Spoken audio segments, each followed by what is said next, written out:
Sveiki visi mani mīļie klausītāji un visi mani mīļie skatītāji.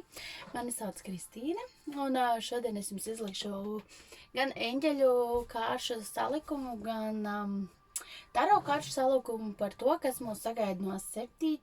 līdz 12. oktobrim. Tātad sākšu es ar eņģeļu kārtīm, un turpināšu ar taro kārtīm. Tad sākam.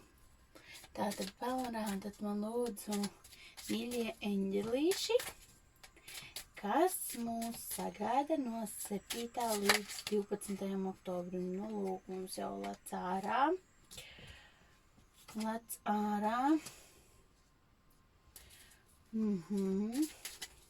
Tātad izvilksim vēl arī trešo kārtu, mīļie eņģelīši, ko jūs vēlties mums pateikt.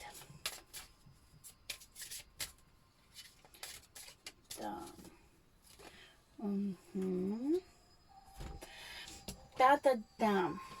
Sāksim ar to, ka šajā nedēļā tātad mums ir jāpievērš uzmanība savai intuīcijai.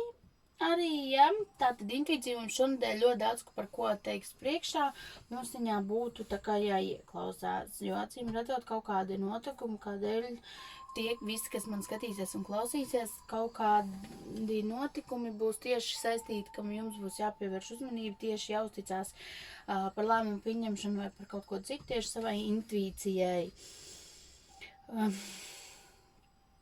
Pievēršat uzmanību saviem sapņiem, tātad arī saviem sapņiem, vīzijām, ko jūs redzat, vai, piemēram, jūs kaut ko nosapņot, un jums ir, piemēram, tieši arī ir tāda sajūta, ka tas kaut ko nozīmē.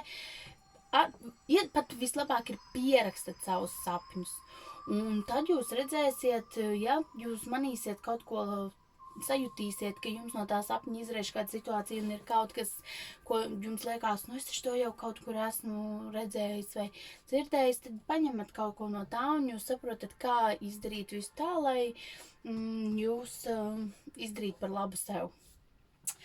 Un tas būtu viens, ko es vēlos pateikt. Nākamais, kad saudzējiet sevi, savu enerģiju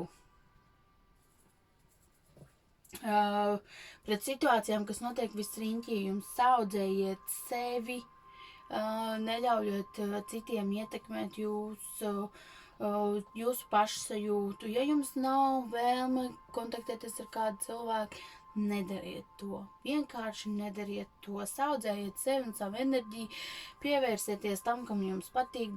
Varbūt, kad iespējams kādam atvaļinājums jāpaņem un mazliet jāatpūšas un jāsaudzē sevi. Un kad, teiksim tā, arī pievērsiet uzmanību savām idejām, kas pie jums atnāks šajā nedēļā. Teiksim tā, varbūt tās ir idejas, vīzijas.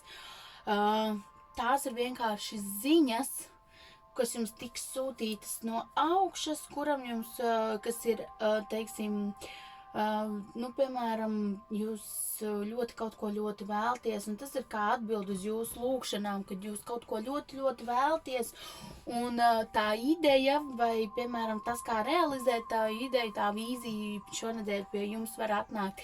Pievēršat uzmanību, tātad ļoti, jo tas savstarpēji saistīts arī var būt ar intuīciju un visu.